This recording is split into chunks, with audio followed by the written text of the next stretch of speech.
Hello everyone, this is back to my channel to Gormar Official फिन खेबसेबाव नोंथांखौ बरायहरनाय जाबाय जा गोबाव जाबायमोन भिडिअ लाबोया तो दिनै नैबे बिथांजोनि भिडिअ लाबोनो सानदों नोंथांमोना भिडिअखौ जोबजासिम नाय आरो लोगोसे बहाबा नुदोंब्ला मानदिनानै दोन तो बिदिब्ला भिडिअखौ लेट स्टार्ट खालामसै सब बिदिब्ला नोंथांमोना भिडिअखौ जोबजासिम नायलांगोन होननानै आसा खालामो सब बिदिब्ला नोंथांमोना नैबे बेवहा लिरनायखौ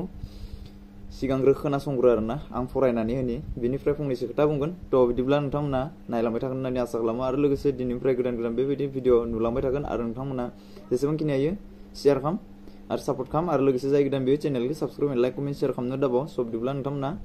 खोनासंग्रोदो नैबे मा जादों नैबे आइजोआ तो बिनि बागै फंनैसो खोथा बुंगोन आरो बियो बबेनि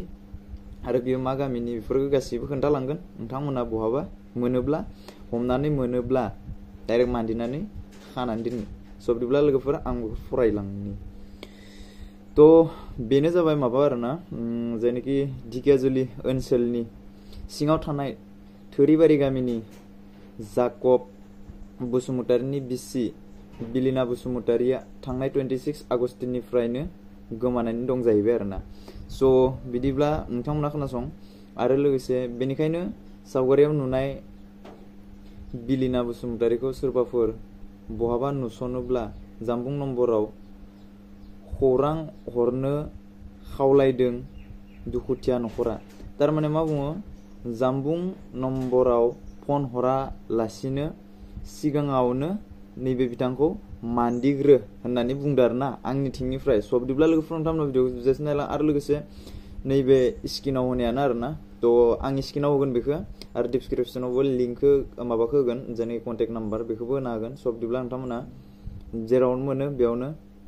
बेखौ हमनानै दोननो खोन्थादो आरोना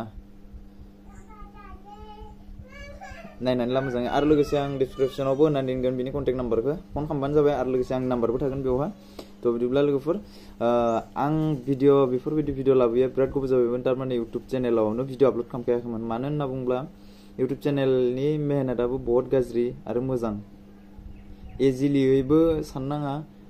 आरो एकदम नर्मेलबो साननाङा आरोना इउटुब चेनेलखौ जाय बिथांमोना